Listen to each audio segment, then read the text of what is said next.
Yo, what's up, everybody? Welcome to the very first video on the Pitch Perfect Podcast YouTube channel, where I, your host Richie, will be taking you through this new segment called Chat About CHELS, where I'll be taking you through everything Chelsea related.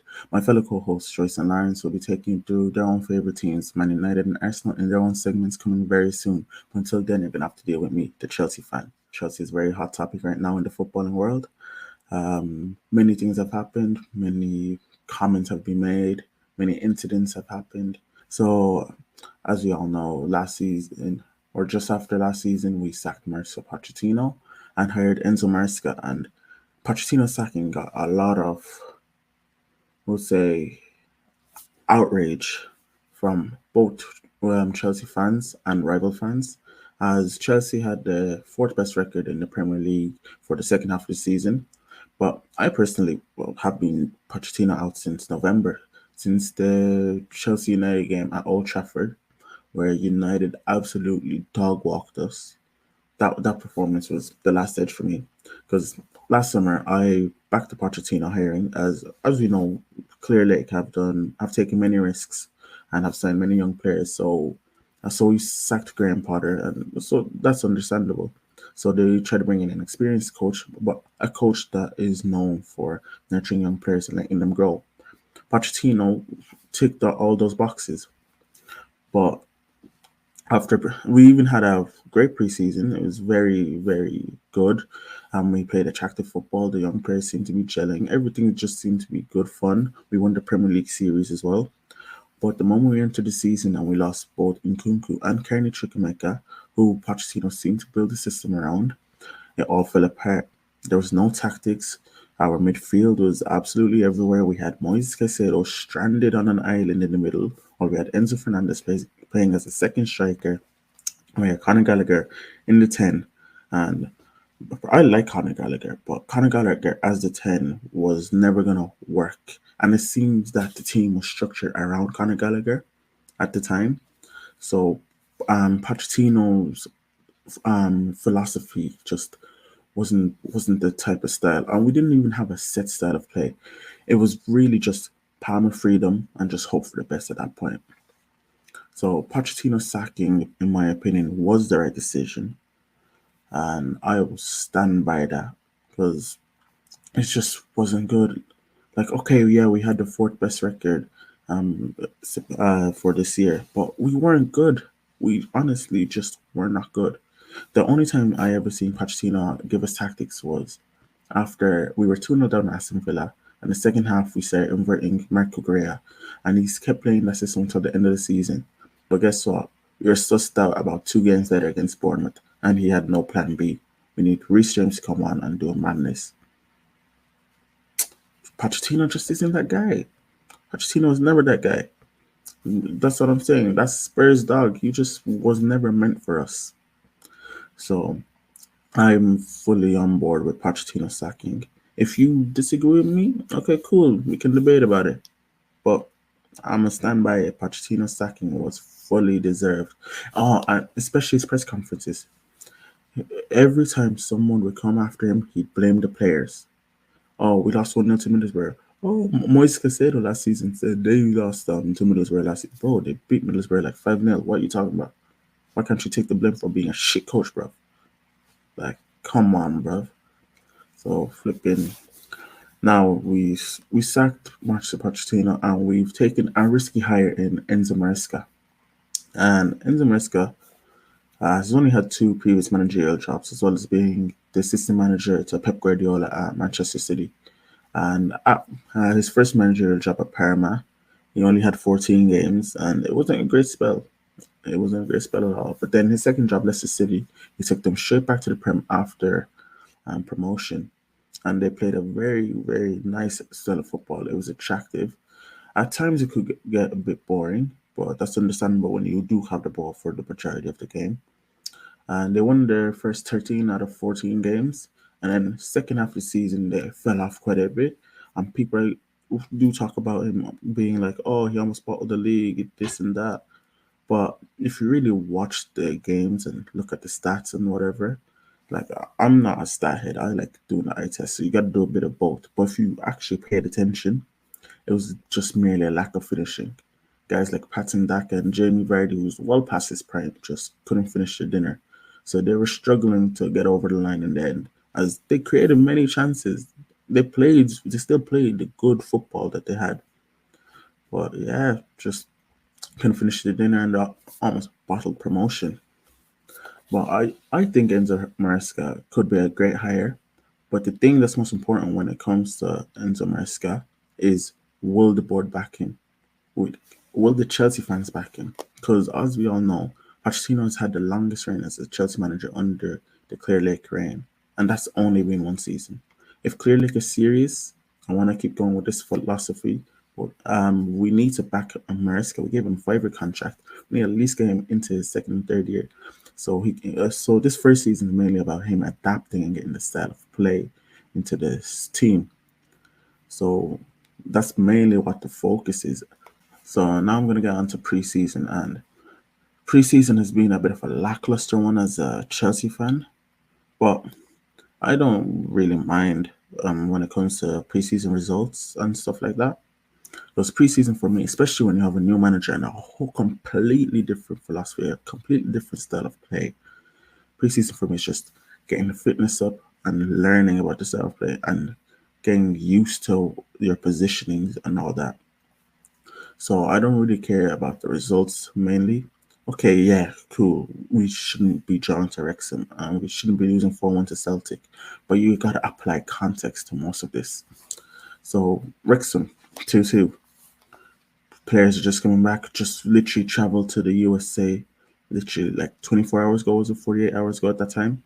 And literally, first game preseason was just getting used to your positions and building your fitness up. Okay, 2-2, not a great result. You want more like last season, they're contributed 5-0, I think it was. But it's what it is. I'm not complaining about it. It's just literally building yourself, play, getting your fitness up, getting your positions right. And what we did learn is Reece James was inverting that game, but it wasn't really more inverting. He was like just staying as a midfielder. He didn't really invert, which was surprising. He just stayed in that midfielder alongside Romeo Lavia, which was slightly concerning if you do watch, if you have watched Maresca's tactics, like videos on YouTube or checked out his Leicester City team.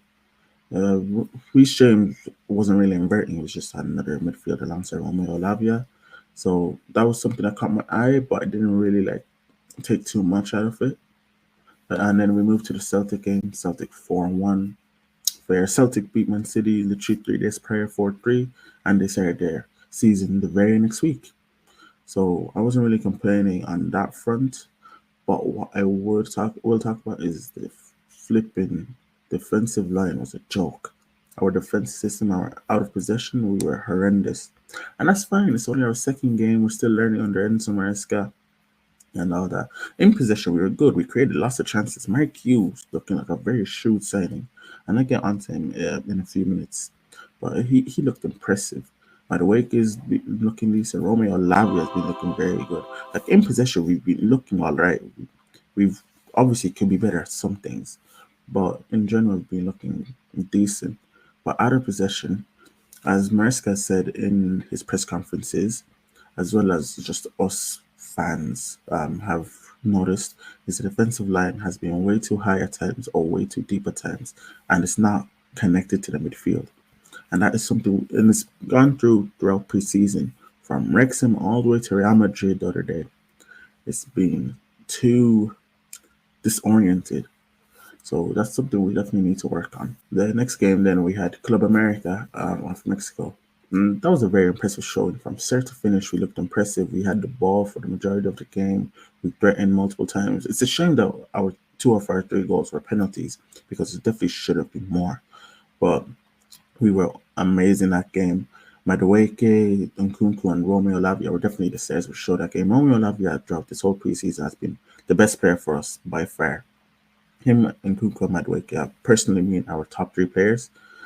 They were just superb.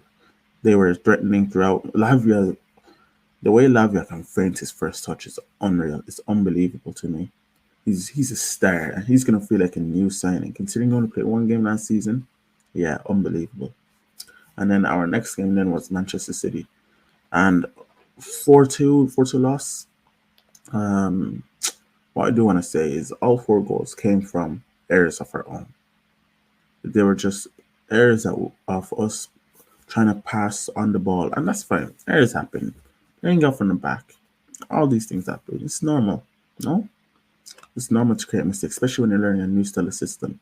As long as we don't get too scared and end up launching long balls minute after minute, like I don't mind mistakes will happen, especially in preseason where the result really doesn't matter. As long as you can see the style of play and see what you're trying to do, yeah, that's fine. It's just what we're missing was that composure. We had blood was rushing to our head pretty much. Like we were making passes that should not have been made, or we tried to play too quick, or we didn't know our positioning at the time. So that's something we definitely need to work on. We let Haaland bag a hat trick, unfortunately, but hey, it is what it is. It's preseason. What we do need now is to pattern up before our game against Manchester City next weekend. We need to make sure everything is okay. We need to make sure we know our positions. We need to make sure we are patterning up. We need to make sure we have our style of play intact. We need to make sure we're all communicated. Because on the ball, we do look great. But I seen someone mention this the other day, where we're a possession team that seems to love to give the ball away.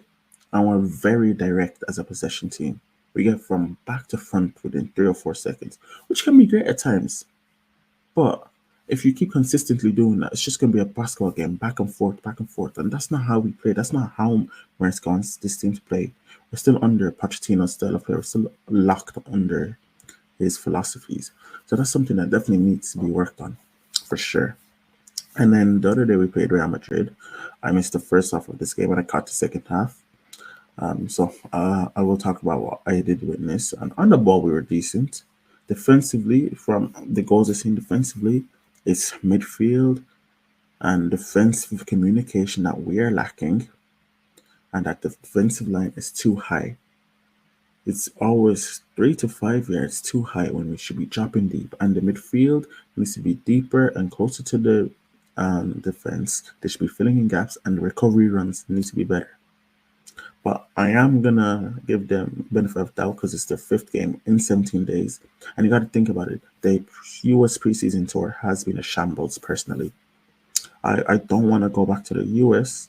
for at least another 2 3 years. And if we are going to the U.S., we need to at least not travel around the flipping country every 48 hours, because this doesn't give Maresca time to work in his players, to get to know his players. It's just literally just 48 hours travel. Oh, we have the game next day. After the game, we're traveling the very next day. That does not benefit anyone. Not even the US Chelsea fans. I get you want to like boost your target worldwide, but come on, man, come on. This could be done a whole lot better, no? Like, geez, I hope our preseason tour next year is something like UK and Ireland, because honestly, it's close by. It won't be that much traveling, and we got more time on the training pitch. Like there was a video there of Enzo Maresca coming off team bus, and he goes finally back, and you could see he meant that finally back, because he wants time on the training pitch so he can drill into his players the system that he wants to play. You get me? Next up, I want to talk about the transfer window. And there's been a lot of talk about Chelsea. So much money being spent, a billion being spent, and blah, blah, blah.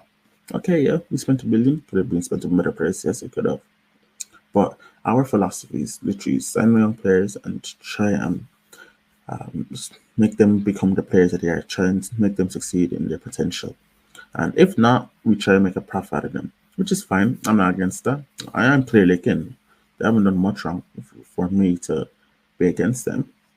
But I do agree that we can make more experienced signings. But at the same time, experience isn't always the best of signings, as we've seen in the past. And personally, I think clearly can be more ambitious than the last 8 or 7 seasons that we had under Roman Abramovich and Marina Granovskaya.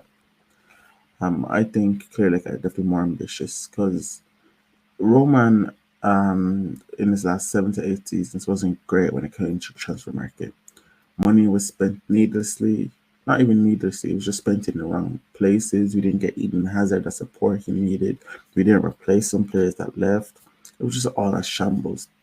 And people are talking about this current window being the worst window we've ever had, as the players we have signed have been Gu, Vega, Kiernan Dewsbury Hall, Omari Kellyman, and on the verge of signing Samuel Omar. So personally, I'm there like we don't really need game changers. Like the only game changer I would really say we need is a left wing, and I'll get onto that in a minute. But all these signings that we have is to boost depth. We're playing 70 plus games next season because don't forget we have the Club World Cup as well coming at the end of the season. That's still including this season. So so we're playing 70 plus games next season. So we're gonna need bodies. We're gonna need bodies. And you got to think about the guys like Kunku and Lavia coming back. They're essentially new signings because these guys didn't play a whole lot last season. These guys were injured. They're on the flipping hospital bed day after day. So guys like that are going to feel like new signings. Don't even forget, West Fofana is also coming back in the team. He's going to be a nice step in centre back. And we signed Tosin for free after Fulham, and he's going to bring a whole lot of experience. I think Tosin will be a very, very good signing. I think he's going to be very underappreciated, but he's going to show everyone soon why he's going to be a great player for us, and because he brings leadership, he's great on the ball, and he's a proper defender. So I think it's going to be a great signing for us for sure. As for as I was saying, left wing, our left wing position, we have Raheem Sterling and Michaela Mudryk, and I do like Mudryk. Did we spend too much money on him? Yeah, for sure. Yeah, that's I kind of disagree with that. We spent 62 million on him, add-ons going up to 88 million, and he's shown glimpses of his talent. And I'm hoping Maresca can definitely bring out that talent from within him. But this is definitely his last season to really show everyone why the club bought him. He's definitely the player that needs to step up the most this season. And in preseason, he hasn't looked great. I'll be real with you, but he hasn't gotten as much minutes as we'd hoped. But still, he just came back from the Euros, still getting his fitness up. Again, he came 12 days early, but you still need the players to relax a bit. You get me? To chill for a while. So, and then we have Raheem Sterling.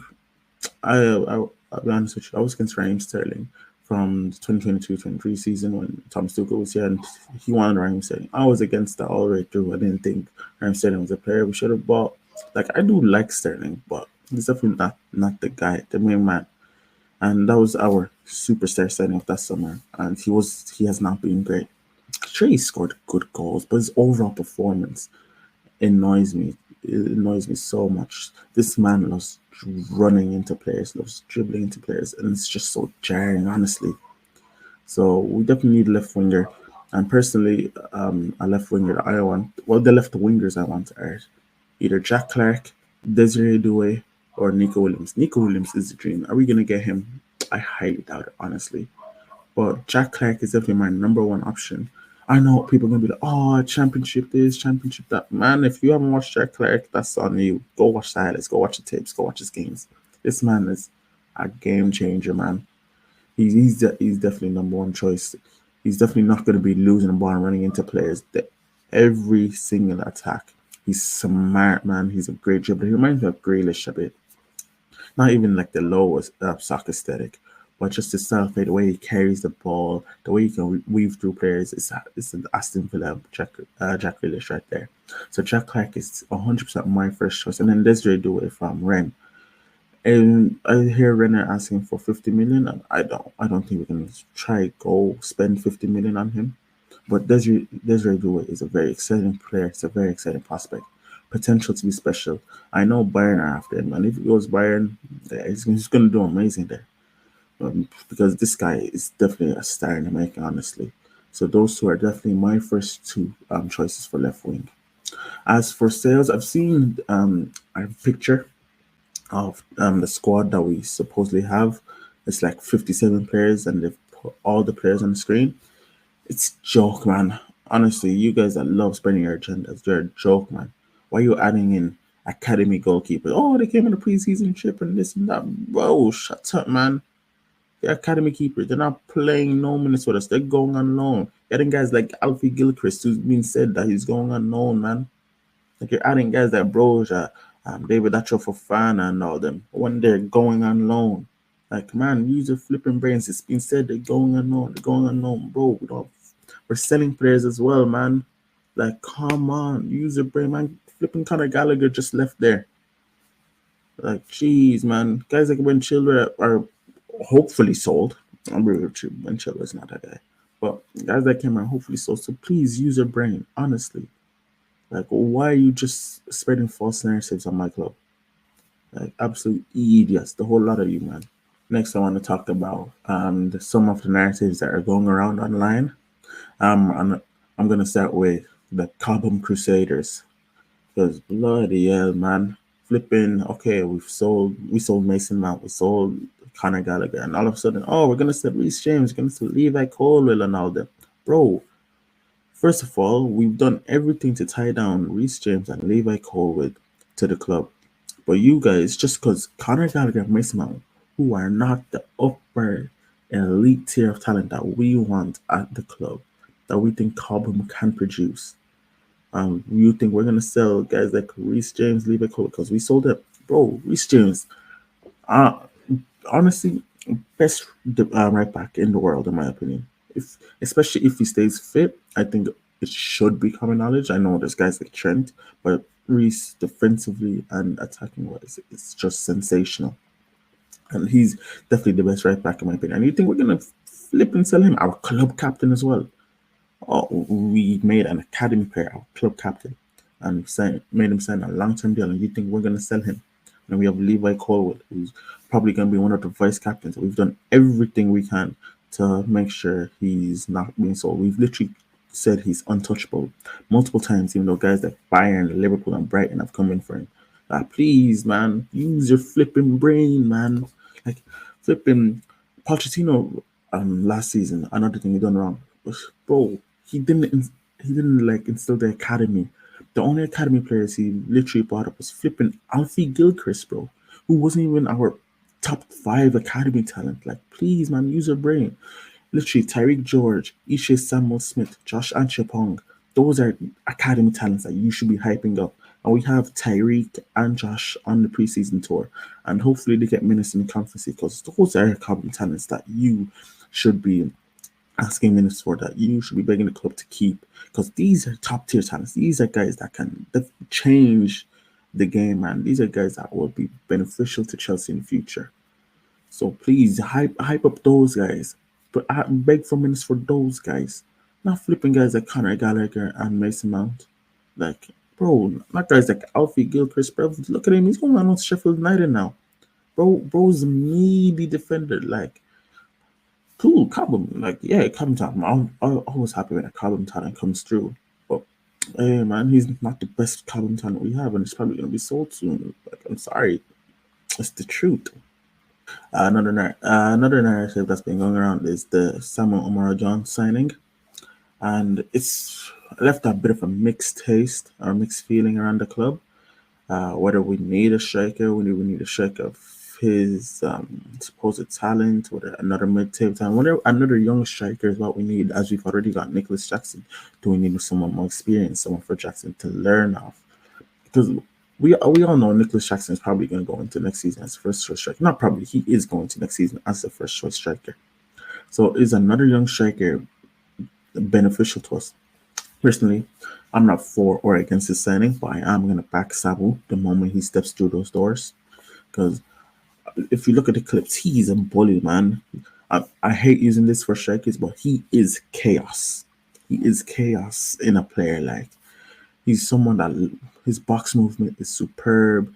He drags defenders all over the place. Sure, he could be a bit better technically, but he's still young. He's still learning. This is literally Victor Osimhen 2.0, honestly, and it's so much cheaper. This is a good 80 million cheaper than what we would have gotten Victor Osimhen for. Like, please just give Samu time, man. He's gonna be great. Like last season, he was playing for a mid-table Alaves side, who's only scored 36 goals in the league last season. He scored 8 of them, and he still was able to create a 0.91 xG last season on his own. He's an xG monster. Sure, he underperformed his xG, but that's normal for a young striker, man. Just give him time to pattern up his finishing, pattern up his touches. I promise you, he's going to come good. Last 30 minutes of games next season or the Conference League is going to look amazing. My only question with this now is what happens to Marquis? Because is he going to go on loan? Is he going to be another striker? I don't mind having Jackson, Samuel, and you, but does that mean Jackson is sometimes going to be thrown left wing, and we're going to have Samuel? It's a lot of stuff for Enzo to think about, for the directors to think about, because directors have been under scrutiny for squad building. So I do want to see what their thoughts on this is and what Enzo's thoughts on this are. So it's going to be very intriguing, very exciting. So I'm definitely not against that.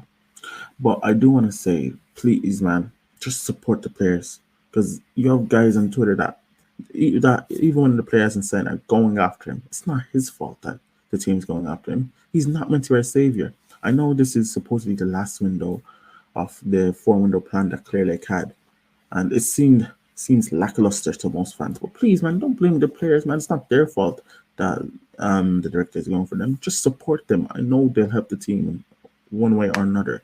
Honestly, just give them time, man. I'm praying, man. Just give them time. They're gonna come good, I promise you. So now, before I end this video, I'm gonna be going through who I think is gonna be our player of the year, most improved player who needs to turn up this season, a player that's probably gonna go under the radar. And yeah, so player of the year or MVP is between Cole Palmer and Christopher Nkunku. We all saw Cole Palmer last season, coldest player alive. Like that, his chain is real, man. Flipping euros. That guy's chain ain't fake. It's the coldest guy there. That his diamonds are real, man. Honestly. And I know he's gonna back himself again this season and he's gonna do great. Will his numbers go down a bit? Possibly. But I think he's just too good not to shine through once again this season. And I think Christopher Nkunku, especially last season because he didn't play much, he has a point to prove. And this preseason he's looked very good. And this guy's just a natural goal scorer. He will score goals from no matter where, whether he's playing number 10, whether he's playing an 8, or whether he's up front. He's going to be scoring goals. He's going to be creating. And I think it's going to be very dangerous for us. So he's definitely going to be a player that I think is in the running for our player of the year. And our most improved player, personally, I think it's going to go to Nani Madueke. And Chelsea fans love talking about Nani online, being like, oh, his attitude stinks. Oh, why is he going for penalties again? Or this and that. Bro, it's not that deep. And the guy just wants to score goals, in it. And he just, okay, last season, him and Jackson, penalty incident, everything. Okay, that's in the past, man. Like, it's nothing too serious, honestly, with all this. You guys just love creating drama out of nothing. He's just a guy that's confident and backs himself. And I think he's going to be a great player for us. Don't be surprised if he does get double-digit goals this season. But he's going to be very integral for us. He's probably our most direct winger. He loves taking a man on. So I definitely think he's going to be our most improved player. And you guys will see it soon, honestly. Once he builds up that consistency, he's going to be great for us, trust me. Player who needs to turn up this season, as I said earlier, is most probably Mikhailo Mudryk. So much money being spent on him coming into his third season at the club. He needs to shine through, man. I know last season he had the sugars a bit, but he definitely should have gotten more assists. You can see the talent in him. He just needs to show on a consistent basis and just pull through. So yeah, and under the radar player, I'm gonna go between Tosin and I'm going to go toss it on Dewsbury Hall. I think Dewsbury Hall is going to be a very underappreciated player just because he came from the championship. Dewsbury Hall is a great player and he knows Maresca's system like the back of his hand. So don't be surprised if Dewsbury Hall, especially this first half of the season, I think he's going to be integral to getting the players together and getting his points. And Tosin's going to be great for us, just trust me, man. As for my season expectations for the club, I think first half season will struggle a bit. But this is where the team needs to come together. Enzo needs to sit down with his players and come through the gel. They get to settle play under the system, get the fitness under the belt. So I think first half season will struggle a bit, but second half season will come through, and that's where we'll pick up the majority of our points. So my season expectations for Chelsea are top 4. I'm hoping for a 3rd or 4th place finish, but either or top 4. And I'm expecting 2 trophies, a Conference League and a domestic league trophy, domestic cup, sorry. So those are my expectations for the club. That is all I have to speak about Chelsea today. I do hope you did enjoy this episode. If you have any feedback from me, if you have any tips that I could use or that any of us could use, or if you just want to help us out in any way, shape possible, comment down below, leave a like, share this video, follow our socials, link will be in the description. And if you do want to debate with me about anything that I have said on this video, please don't be shy to reply or talk to me on Twitter. In the meantime, until then, I appreciate you all. Peace.